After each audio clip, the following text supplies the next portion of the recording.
Yes, dear students, in class 10 we are starting the programming from loops. Because loop chapter will cover the following topics: numbers, in different types of numbers, Hamiltonian numbers, Armstrong numbers, Neon numbers, prime numbers, Dirichlet numbers, and happy number, spatial numbers, okay, spy number, Levin number, special two-digit numbers, sunny number, many more numbers are there, and their concepts are different. Okay, and secondly, the series will also be covered, like x power 1 upon raised to the power x to the power 1 upon factorial 2 plus x raised to the power 2 upon factorial 3 plus x to the power 3 upon factorial 3, and so on. And patterns are also covered in loops, and these all three topics are covered in board examination, because every year either series or pattern or number every year you will find in question paper or board examination. Every year they are given a particular number. So for this particular purpose we are learning the loops once again. So here we are starting from the beginning, so that those students who were not able to understand loop completely in class 9, so at least they will have the proper understanding from the beginning of the following loop. So generally loops are you will have idea how to use the loops. So we are starting from for loop. So for loop, you know, and you must be aware, you must be familiar with the syntax of the for loop and its working. So again, I am explaining from the beginning. For loop is an entry control loop. For loop is an entry control loop, and this loop is used when number of iterations are fixed or known earlier. It means number of iterations should be fixed. Number of iterations means how many times the for loop will run. That is called as iteration. So number of iterations are fixed in for loop. Entry control loop means it checks the condition first, then it executes the statements written inside the for loop. So that's why it is called as entry control loop. So before executing the statement, it will check the condition. Condition is true, loop will be executed, otherwise not. Okay. So what is the syntax? The for loop syntax is as follows. So here, for initial value means you have to write on the starting value from where the loop will begin. Condition means how long it will run. Update means I plus plus, I minus minus, I upon equals to 10, and many things. So in this way you can see the three parts are there of for loop: initial value, condition, and update. If the condition is true, it will come inside and it will execute the statements written inside its body, like this. Okay, so if this condition is true, the statements written inside the body loop of body. If this condition is true, the statement will be executed. If this condition is false, the statement will not be executed. And very important thing is this: inside for loop, if there is only one statement inside for loop, then curly braces are optional. You don't need to write, otherwise the program's size will be very lengthy. The length of the program will be very much. So many curly braces will be opened and will be closed. So you may make the mistake in closing the curly bracket. So to remove unnecessary confusion, to remove unnecessary repetition of the code, just omit it. So if there is only single line inside the for loop, then curly braces are optional. If there is only a single line inside the for loop, then curly braces are optional. You can write or you can omit it. I would like to suggest you to omit this. Okay. But if there are more than two statements, if there are more than two statements inside the for loop, then curly braces are compulsory. Understood? If there are more than one statements inside the body of loop, then curly braces are compulsory. Okay? So this is the syntax of the for loop. This is the example of the for loop I am going to write here. So working of the for loop we will understand with the help of an example. See, for example, I am going to make a program here, write a program to print the counting from 1 to 10. So how shall we complete this program? See, means we have to make a program in which we have to print the counting from 1 to 10. See, how can we make this program? Class first counting. Okay, class first letter should be class names, first letter should be capital. Okay. And here I am writing public, static, void, main. Okay. Public static void main. Here I am defining the variable, loop variable, integer I, because we have to print the counting from 1 to 10. So the starting value of loop will begin from 1. And how long it will run? Less than or equal to 10. I plus plus. And here you can write system dot out dot println I, and close the main bracket, close the main function and class. So now see the working of this. I equals to 1, it will check. Less than or equals to 10, the condition is true. So condition is true, so it will come inside the body. Here it will print 1. Then again it will jump to the update part of the for loop. This is I plus plus. It will become 2. 2 less than or equals to 10. Yes. Again it will come inside. It will print 2. Plus plus 3 less than 10. It will print 3. I plus plus 4 less than 10. It will print 4. Again, see from the beginning. It will initialize the value of I by 1. I equals to 1 less than or equals to 10. Condition is true. It will come inside the body of loop.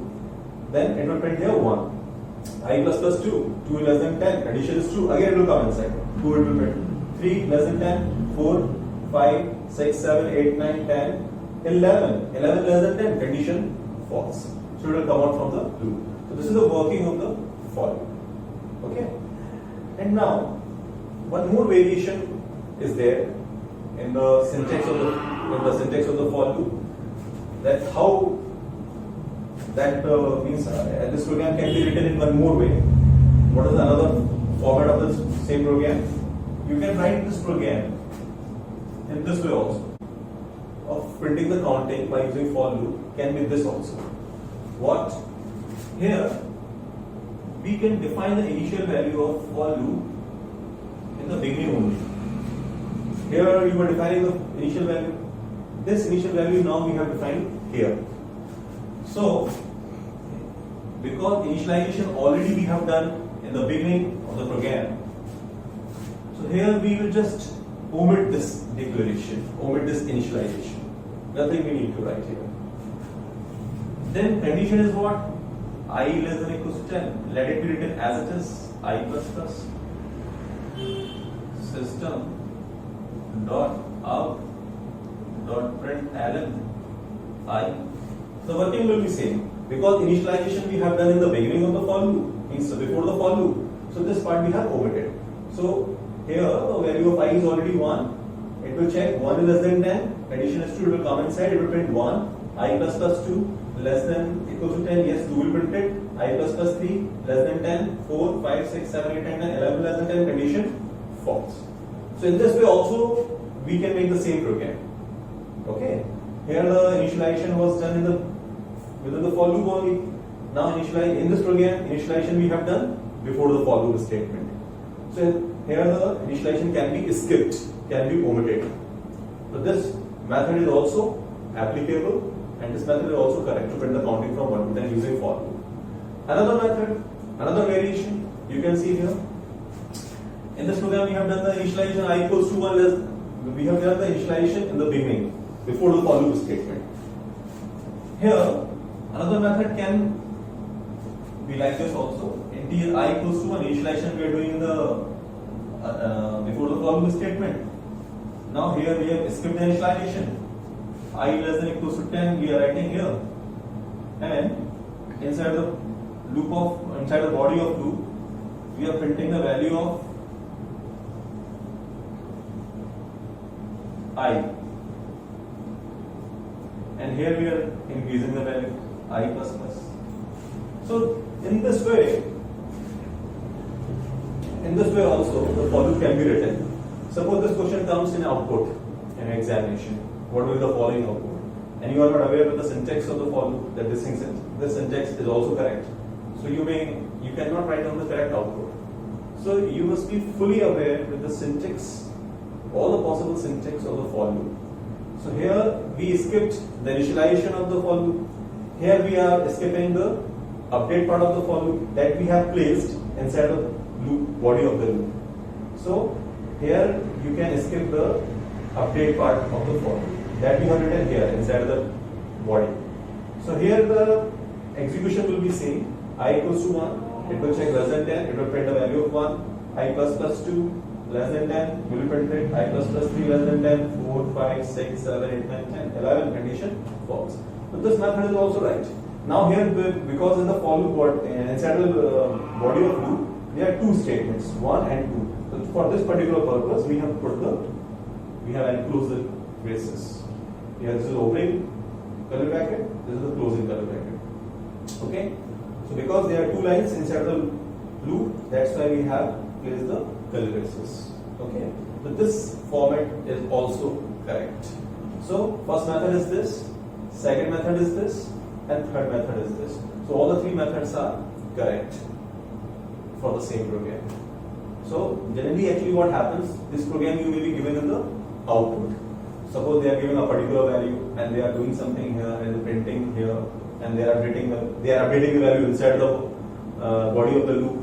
So you must be aware with these syntaxes of the for loop. Then only you can write down the correct output, otherwise not. So this is the basic fundamental of the for loop, with that in how many ways the for loop can be written. Okay. So this is the possible format. These are the possible formats of the for loop. So now I am going to explain few more types of for loop, like empty loop, infinite loop, getting it? Empty loop, for loop, and null loop, etc. Infinite loop. Okay, so I am going to explain the different categories. So in loops, few topics are there, like empty loop is there, infinite loop is there. Okay, so I am going to describe here. How does it work?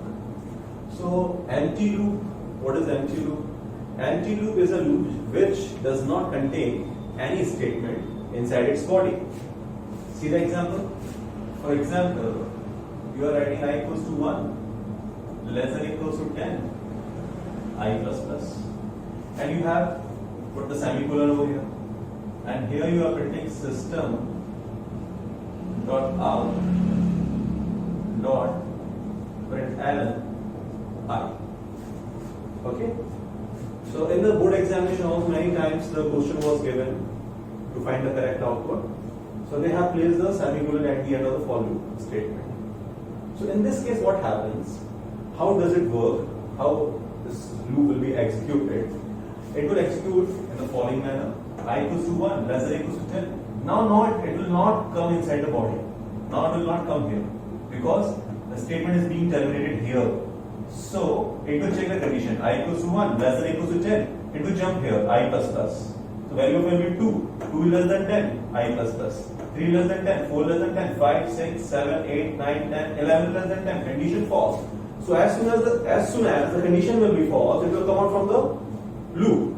Now here it will print the value of I. So its output will be what? Only 11.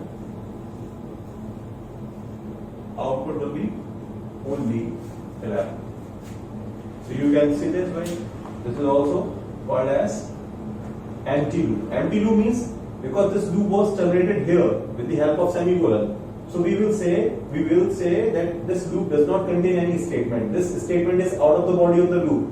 This statement is out of the body of the loop because for loop statement is being terminated here. So this statement will be executed only when the condition will be false. And condition will be false when the value of I will be 11. So 11 less than 10, condition is false. It will come out from the body of the loop. It will print the value of I, that is 11. This can be written in this way also. For I equals to 1, I less than equals to 10, I plus plus. And here we have put the curly braces, but we are not writing any statement inside its body, and we are writing the statement outside its body. So this method of this format is also called as. So this format is also called as empty loop. Because this loop is not containing any statement inside its body. This loop is not containing any statement inside its body. This loop is also not containing any statement inside its body. Therefore, this format, these types of loops are known as empty loop or time delay loop. These loops are also known as time delay loop. Empty loop or time delay loop. Okay? Empty loop or time delay loop. These loops are also known as empty loop or time delay loop. Empty loop or time delay loop. Okay, those loops which does not contain any statement inside its body are known as empty loop or time delay loop. Okay. Another topic. This is also one of the variation of for loop. Another topic is infinite loop. What is infinite loop? So infinite loop means which run infinite times. Another topic is of infinite loop. So the loop which when a particular loop runs infinite times, that is called as infinite loop. What is infinite loop? A loop which runs infinite times is called as infinite loop. How does it work? See, for I equals to 1, I less than equals to 3, I minus minus system dot out dot println I. Now when we try on this program, you can see 1 is less than equals to 3, condition true, it will come inside, it will print 1. I minus minus, value of I was 1, I minus minus what? 0. 0 is less than 3, it will print minus minus 1 is less than 3, it will print minus 2, minus 3, minus 4, minus 5, minus 6, minus 7, minus 8. This condition will never be false. So this condition will never be false, it will keep on printing the value of I, minus 1, minus 2, minus 3, minus 4, minus 5, minus 6. So this is one of the example of infinite loop because it will run infinite times. Okay. Another example of infinite loop is this. Here in this loop, when you are initializing the thing in the loop statement, and you are writing like this, integer I equals to 1, and here you are writing system dot out dot println value of I.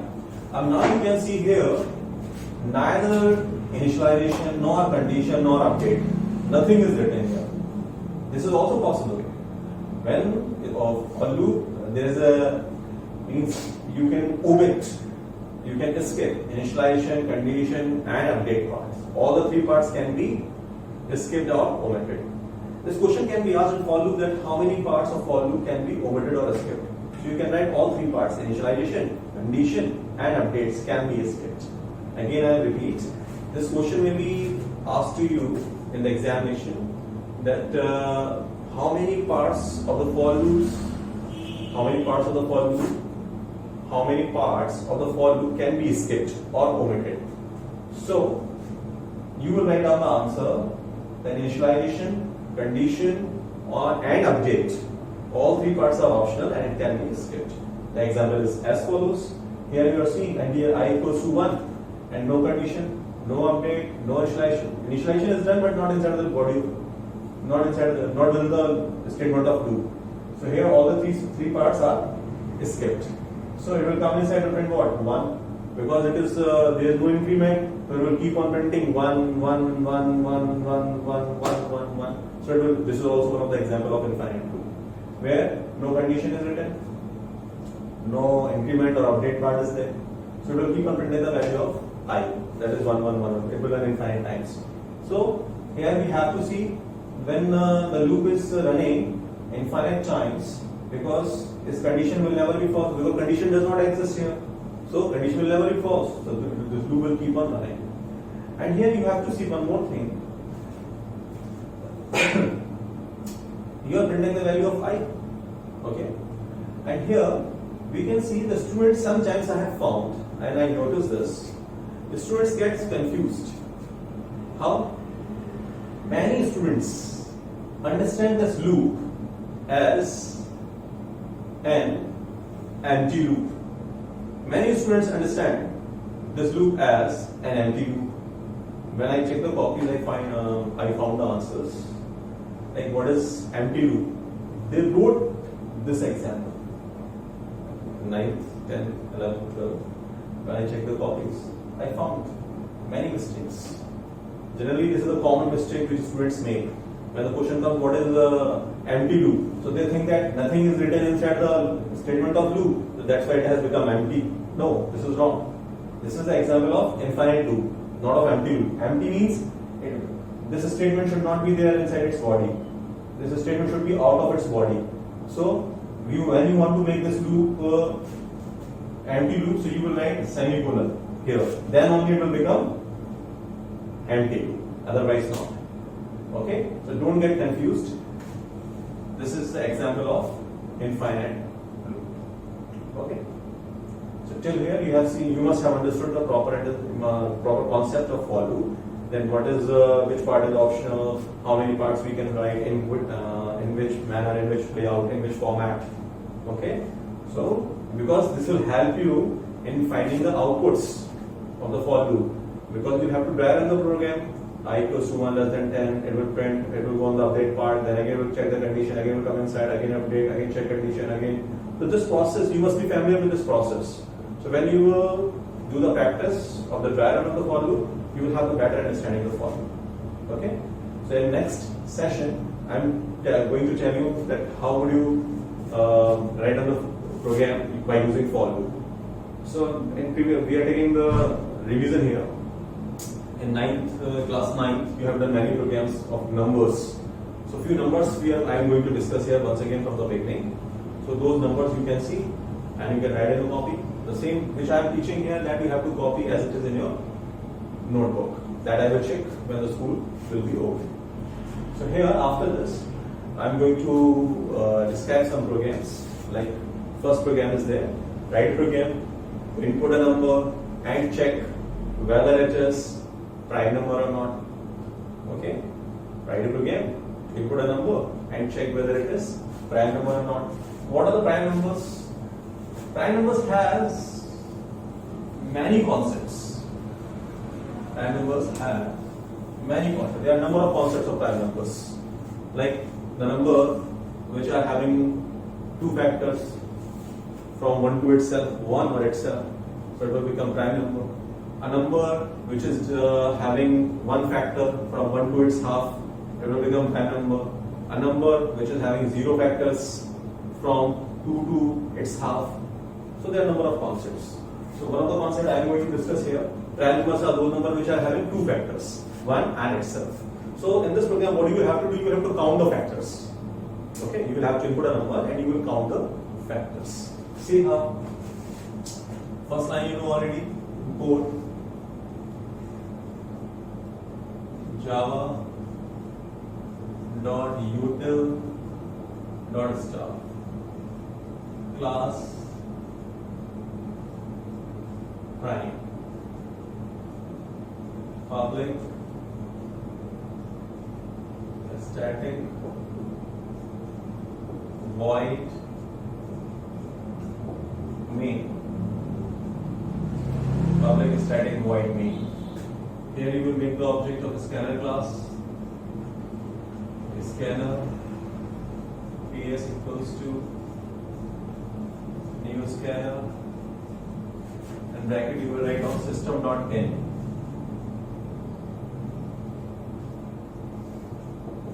This way. Okay. Here take some variables, loop variable and counter to count the factors and a variable to store the number. Here give the message to the user system.out.println enter a number x equals to ps dot next it. And thus we have input the number. Now we have to count the factors of x. So to count the factors of x, we will run the loop from I equals to 1, I less than equals to x, I plus plus, and the condition of finding the factor is if x modulus I equals to 0, we will count the factors. See C++.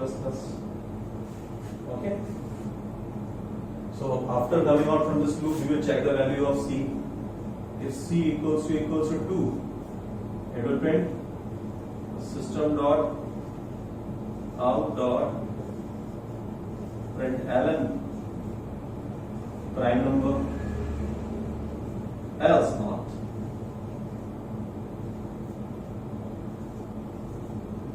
Else not. This is the closing bracket of main. This is the closing bracket of class. So this is the program, and this is the loop to count the factors of a number. And how this loop will count the factors of x? How does it work? What will be the diagram? How it will count the factors of a number? You can see here. I am explaining the example with the help of my example. Suppose the value of x is 10, and loop value of I is 1. This is value of C, which is initially 0. So loop is running from 1 to 10. 1 less than equals 10. Value of I is 1. 1 less than equals to 10. Yes, it will come inside. 10 modulus 1 equals to 0. Condition true. So it will increase the value of C by 1. Value of C will be 1. I plus plus. I plus plus means value of I will be 2. 2 less than equals to 10. Yes. 10 modulus 2 equals to 0. Yes. The value of C plus plus, it will be increased by 1. It will be what? 2. I plus plus 3. 3 less than equals to 10. Condition will be what? Condition true.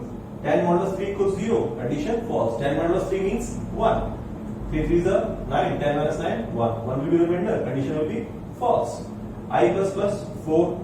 So 4 less than 10. Condition true. 10 modulus 4 equals 0. False. I plus plus 5 less than equals to 10. Yes. 10 modulus 5 equals 0. Condition true. It will increase the value of C by 1. So last time the value of C was 2. Now it will be increased by 1. So it will be what? 3. I plus plus 6. Condition true. But this condition false. I plus plus 7. This condition is true. This is false. I plus plus 8. Condition true. This condition will be false. I plus plus 9. This condition will be true. But this will be false. I plus plus 10. 10 less than equals 10. Condition true. Value of I is 10 now. So 10 minus 10 equals 0. Yes, C plus plus. The last time value of C was 3. Now it will be plus plus. It will be what? 4. I plus plus 11. 11 less than 10. Condition false. So you can see the value of C is 4. So how many factors are there of 4?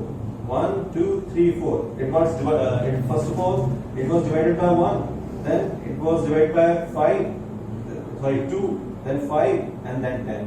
So 1, 2, 5, 10. These are the numbers by which 10 was divided. So how many factors are there? 4. So when the condition I plus plus 11 less than equals to 10, condition is false. So after coming out from this loop, it will check the value of C. C equals to 2. Condition will be false. So it will print what? Not a prime number. So here, this is the one of the example to check a number to be prime or not by using for. Here, so I will give you some more programs and homework and assignments that already you have done in class 9. So we will have the recap and revision of those programs. So I will post the assignment in the group. So for that assignment you have to complete. Okay.